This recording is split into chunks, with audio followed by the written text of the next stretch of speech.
सत्य समाचार, निष्पक्ष समाचार, समाज बदल्ने हाम्रो अभियान। नमस्कार, यो हो टाइम समाचार। म चाहन्छु सुरु गरौँ अग्नि पीडित सम्बन्धी समाचारबाट। धर्मी हल्पा महिला विकास क्लब सप्तरीले आगलगीबाट आहत भएका परिवारलाई राहत सामग्री वितरण गरेको छ। सप्तरीको अग्निसायर कृष्ण सावरण गाउँपालिका वडा नम्बर 4 स्थित टेंगरी टोलका अग्नि पीडित परिवारहरूलाई राहत स्वरूप त्रिपाल, झुल, तन्ना, धोती, साडी, थाल, गिलास, कराही, डेक्ची र छोलिनी लगायतका सामग्रीहरू वितरण गरेको क्लबका अध्यक्ष सूर्य नारायण यादवले जानकारी दिए। गत फाल्गुन 29 गते आगलगी हुँदा 13 घर परिवारका घर जलेर नष्ट भएको थियो। उक्त राहत वितरणमा नेपाल पत्रकार महासंघ सप्तरीका पूर्व अध्यक्ष व्यास शंकर उपाध्याय, आदिवासी जनजाति महासंघ सप्तरीको अध्यक्ष एवं संचारकर्मी जमान तमाङ, अहेब, रामेश्वर यादव, साबिक प्रसावनी गाउँवासीको निवर्तमान अध्यक्ष रामदेव यादव लगायतका व्यक्तिहरूको उपस्थिति रहेको थियो। सर्लाहीमा खाना पकाउने क्रममा ग्यास लिक हुँदा एउटा घर पूर्ण रूपले जलेको छ। सोमबार साँझ करिब 7 बजे सर्लाहीको विष्णु गाउँपालिका 3 मधुवन गोठका रामकृत मण्डलको खपडाले छाएको कच्ची घरमा सिलिन्डर ग्यास लिक हुँदा आगलगी भई घर पूर्ण रूपले जलेको जिल्ला प्रहरी कार्यालय सर्लाहीले जनाएको छ। घरमा आगलगी हुँदा भई घरभित्र रहेको अन्नपात, लत्ता, कपडा, भाँडाकुँडा, नगद 10,000 सुन्न, चाँदीको गरगहना र घर गरी जम्मा 2,50,000 बराबरको क्षति भएको प्रहरी प्रवक्ता प्रहरी नायब उपरीक्षक माधव प्रसाद बुढाथोकीले जानकारी दिए। आगो स्थानीय र प्रहरीको सहयोगमा नियन्त्रणमा आएको थियो।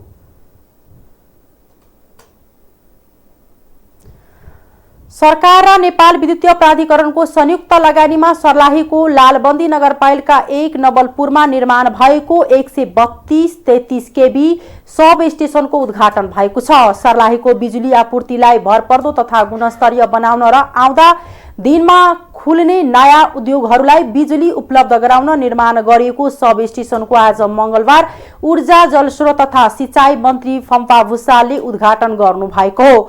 उद्घाटन कार्यक्रममा उहाँले आम नेपाली जनताको उज्यालोका लागि मात्र नभएर खाना पकाउने, सिंचाई गर्न, उद्योग, कल कारखाना चलाउनका लागि प्रयोग गरी बिजुली खपत बढाउन आग्रह गर्नुभयो। तराई तथा मधेस क्षेत्रमा सिंचाइमा बिजुली खपतको प्रचुर सम्भावना देखेर नै सरकारले सिंचाइको विद्युतीय महसुल घटाएको उल्लेख गर्दै मन्त्री भुसालले सिंचाइका लागि पेट्रोलियम पदार्थबाट चल्ने उपकरणहरू स्थापित गर्न आग्रह गर्नुभयो।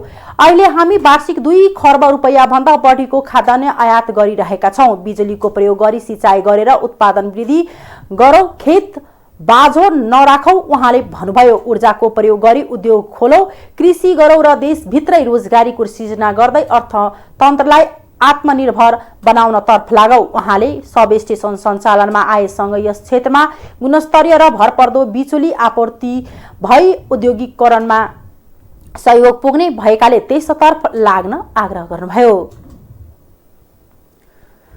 उपभोक्ता अधिकारी दिवस आज मार्च 15 अर्थात् विश्व उपभोक्ता अधिकार दिवस सुरक्षित र समावेशी विद्युतीय कारोबार उपभोक्ताको अधिकार भनी अन्तर्राष्ट्रिय नाराका साथ आज यो दिवस मनाइँदैछ।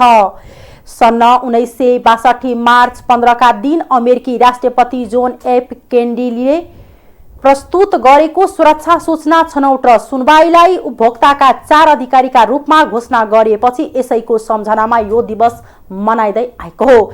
त्यसपछि सन् 1985 मा संयुक्त राष्ट्रिय संघको साधारण सभाबाट थप 8 अधिकार सहितको अनुबन्ध पारित भएको थियो। त्यही आधारमा प्रत्येक देशले उपभोक्ता सम्बन्धी कानून जारी गरेका हुन्।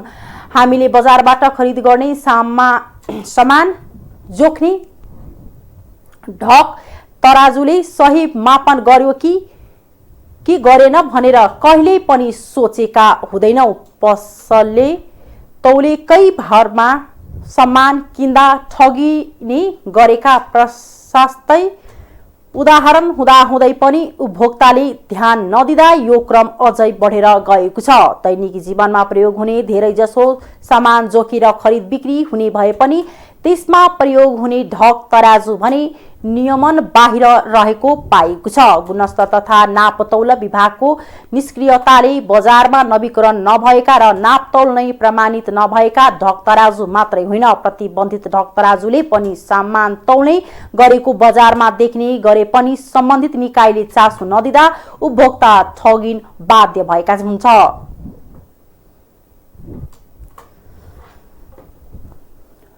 दैनिक उपभोग्य वस्तुहरूको मूल्य बढ्दा पनि उपभोक्ता अधिकार कर्मीहरू चुप्प लागेर बसेको भन्दै संसदीय समितिले असन्तुष्टि जनाएको छ।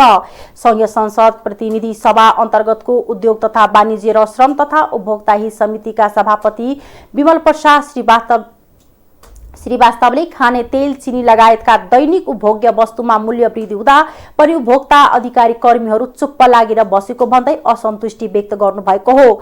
विश्व उपभोक्ता अधिकार दिवसको अवसर पारेर आज मंगलबार काठमाडौँमा आयोजित एक कार्यक्रममा बोल्दै उहाँले सरकारले बजार अनुगमन नगरेकै कारण मूल्य वृद्धि भएको उल्लेख गर्दै त्यसमा ध्यान दिन पनि सचेत गराउनुभयो। व्यापारीहरूले तेस्रो देशबाट आयात गरेर ल्याएको खाने तेल फेरि प्याकिङ गरेर पठाउँदा नेपालमा खाने तेलको अभाव भएको तर्फ उल्लेख गर्दै सभापति श्रीवास्तवले सरकारले त्यसबारे छानबिन गरेर यथार्थ बाहिर ल्याउनु पर्ने बताउनुभयो। उहाँले सरकारवाला निकायसँग छलफल गरेर मात्रै भन्सार शुल्क मिना गर्न पनि सरकारलाई निर्देशन दिनुभयो। सभापति श्रीवास्तवले भन्नुभयो, दैनिक उपभोग्य सामग्रीहरू चामल, गहुँ, औषधि, शैक्षिक सामग्रीमा मिनाहा दिनु राम्रो होला, तर अनावश्यक वस्तुमा मिनाहा दिँदा नियत सफा देखिएन। त्यसकारण यस छानबिन हुनुपर्छ। करोडौं रुपैयाँ घटौला गर्नेलाई धरौटीमा छाड दिनुहुन्छ अनि मूल्य वृद्धि त्यसै भइरहेको छ। उहाँले बजार अनुगमनको कामलाई सरकारले तीव्रता नदिई महँगी झनै बढेर जाने बताउनुभयो।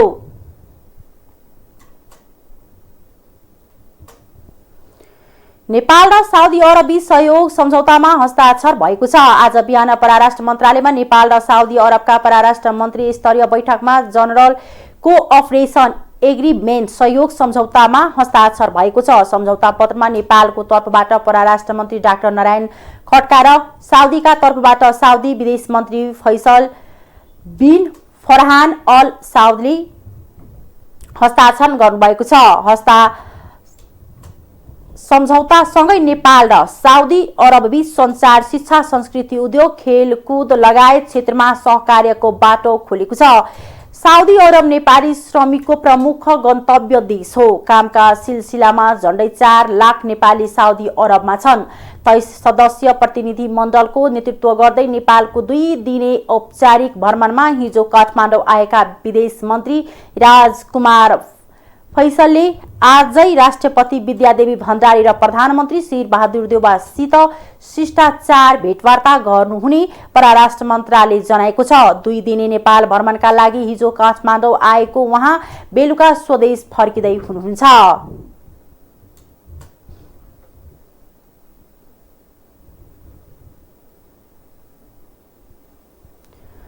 प्रमुख प्रतिपक्षी दल नेकपा एमालेका अध्यक्ष केपी शर्मा ओलीले स्थानीय निर्वाचनमा 70% सिट जित्ने दावी गरेका छन्। अध्यक्ष ओलीले स्थानीय तह निर्वाचनमा आफ्नो पार्टीले 60 देखि 70% सिटमा निर्वाचन जित्ने दावी गरेका हुन्। मंगलबार काठमाडौँमा अखिल नेपाल महिला संघको केन्द्रीय कमिटी बैठकमा उनले पार्टीले एक्लै निर्वाचन जित्ने ठोकुवा गरेका छन्। ओलीले बुद्धिजीवीहरूले कम्युनिस्ट पार्टी मिल्ने कि सकिने भन्दै आर्टिकल लेखेको उल्लेख गर्दै आक्रोश पनि व्यक्त गरेका छन्। उनले जनता झुक्याउन र अल्मल्याउन त्यस्ता कुरा गरेको भन्दै जिस्क्याउने खालका कुरा नगर्न पनि आग्रह गरेका छन्। साथै अध्यक्ष ओलीले नाम मात्रै राख्दैमा सबै कम्युनिस्ट नहुने उनले पनि जिकिर गरेका छन्। कम्युनिस्ट पार्टीको 2/3 सरकार ढाल्नेहरू कम्युनिस्ट हुन नसक्ने अध्यक्ष ओलीको भनाइ छ।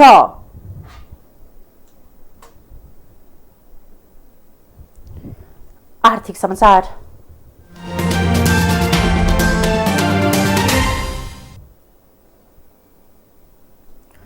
आइतबार बैंक तथा वित्तीय संस्थाबाट 5 अर्ब रुपैयाँ कर्जा प्रवाह भएको छ। नेपाल राष्ट्रिय बैंकको पछिल्लो तथ्याङ्क अनुसार बैंक तथा वित्तीय संस्थाबाट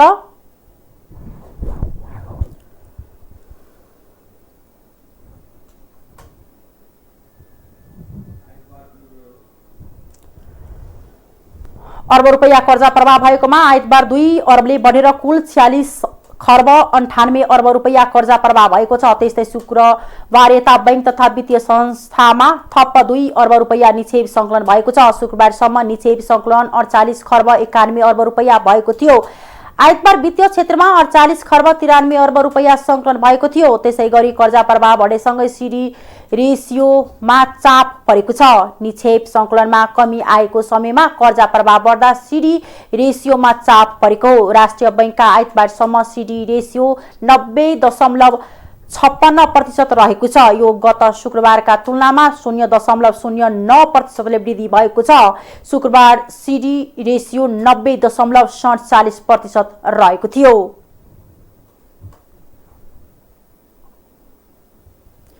समुद्र पारबाट आउने कोइलाको ढुवानी अवरुद्ध भएको छ।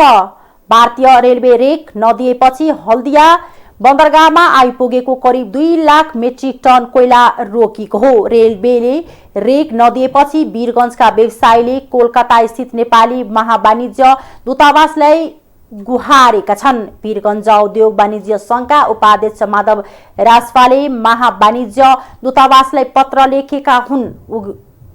उद्योगीले कोइला रोकिएको बारे जानकारी गराए लगतै भारतीय रेलवेलाई आवश्यक संख्यामा रेक उपलब्ध गराउन पत्राचार गरिसकेको महावाणिज्य दूत ईश्वरराज पौडेलले बताए। विगत 12 दिनदेखि रेलवे हल्दिया बन्दरगाहमा रेक नदिएको कोइला आयातकर्ता समेत रहेका राजपाले जानकारी दिए। भारतमा विद्युतीय उत्पादन गृहमा कोइला आपूर्तिको चाप बढेकाले नेपालका लागि रेक नदिएको भनाई राजपालको छ।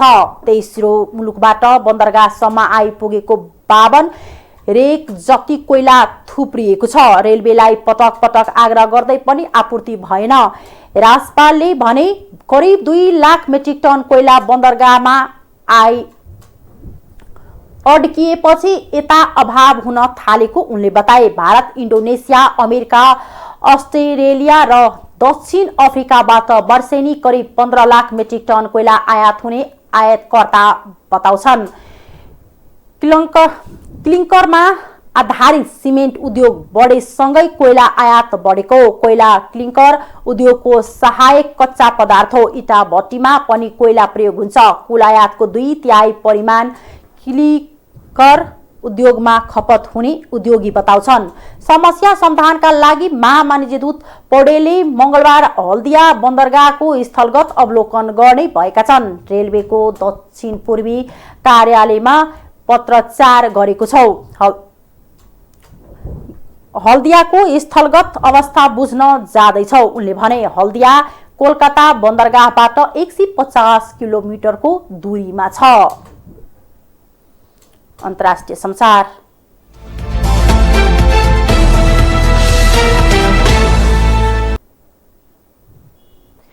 चीनमा 2 वर्ष यताकै सबैभन्दा धेरैको संख्यामा कोरोनाका संक्रमित भेटिएका छन्। पछिल्लो 24 घण्टामा 5280 जना कोभिडका नयाँ संक्रमित देखिएका र यो संख्या चीनमा 2 वर्ष यताकै सबैभन्दा धेरै भएको नेशनल हेल्थ कमिसन NHC ले जनाएको छ। कडा प्रतिबन्ध र स्वास्थ्य मापदण्ड लागू भए पनि पछिल्लो 2 हप्तामा यसअघिका रेकर्ड तोड्ने गरी संक्रमितको संख्या बढ्दै गएको छ। उत्तर पूर्वी शहर चाङचुन र सेन्झेन शहरमा यसै हप्ता लकडाउन घोषणा गरिएको छ। सघाईमा विद्यालय बन्द छन्। कोरोना रोकथाम प्रभावकारी काम नगरेको भन्दै सरकारले यसै हप्ता जिलिन र चाङचुनका स्वास्थ्य आयोगका प्रमुखलाई बर्खास्त गरेको थियो। संक्रमण रोक्न चीन सरकारले सामूहिक जाँच गर्ने अभियान चलाएको छ भने स्वास्थ्य मापदण्डमा कडाई गरेको छ। चीनमा पहिलो पटक सन् 2019 को डिसेम्बरमा कोरोनाको भाइरस देखिएको थियो। युक्रेनको राजधानी किएभमा आज बिहान शक्तिशाली विस्फोट भएको छ। किएभको केन्द्रीय भागमा बिहान कम्तीमा 3वटा शक्तिशाली विस्फोटको आवाज सुनिएको खबरमा उल्लेख छ। विस्फोटको कारण एउटा आवासीय भवनमा आगलगी भएको युक्रेनको सरकारी समाचार संस्था युक्रेन फर्मले जनाएको छ। विस्फोटपछि धुवाको मुसलो उडेको देखिएको छ। थप विवरण आउन सकेको छैन।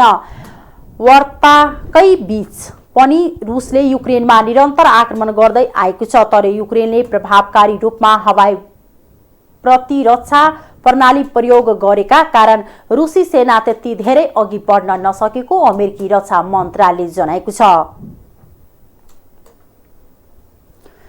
रुसी वार्ता टोलीका प्रमुख भ्लादिमिर मेदिन्स्कीले रुस र युक्रेनका बीचमा प्राय दिनहुँ वार्ता भइरहेको जानकारी दिनुभएको छ। रुसी राष्ट्रपति भ्लादिमिर पुटिनका निकटस्थ समेत मानिनु हुने उहाँले यस्तो जानकारी दिनु भएको हो। उहाँले रुस र युक्रेनको द्विपक्षीय वार्ता टोलीका तर्फबाट दिनहुँ जसो वार्ता भइरहेको बताउ निष्कर्ष भने निस्किएको जानकारी दिनुभयो। उहाँले सामाजिक सञ्जालमा लेख्नु भएको छ, हामी दिनु जसो वार्ता गरिरहेका छौं। हामीले रुसी राष्ट्रपति भ्लादिमिर पुटिनको एजेन्डा अनुसार वार्ता गरिरहेका छौं। युक्रेनमा करिब 3 हप्ता अघिदेखि रुसले आक्रमण गरिरहेको छ। रुसले उसको शब्दमा युक्रेनमा विशेष सैनिक कारबाही गरिरहेको छ, जसका कारण यहाँ कयौं नागरिकको ज्यान गएको छ भने युक्रेनका संरचनाहरू पनि ध्वस्त भइरहेका छन्। तर वार्ताबाट कुनै निकास भने निस्किएको छैन। रुस युक्रेन द्वन्द्वले युक्रेनको जनजीवन अस्तव्यस्त भएको छ। युक्रेनमा रहेका आफ्ना नागरिकलाई प्राय सबै देशहरूले फिर्ता लगिसकेको जनाएका छन्। रुसले युक्रेनमाथिको हमला अझै नरोकेकाले यहाँका नागरिकले दिन प्रतिदिन असुरक्षित महसुस गरिरहेका छन्। खेलकुद समाचार।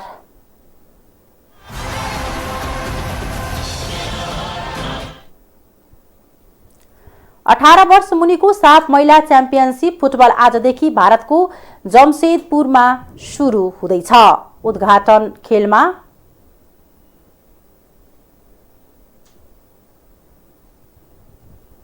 आज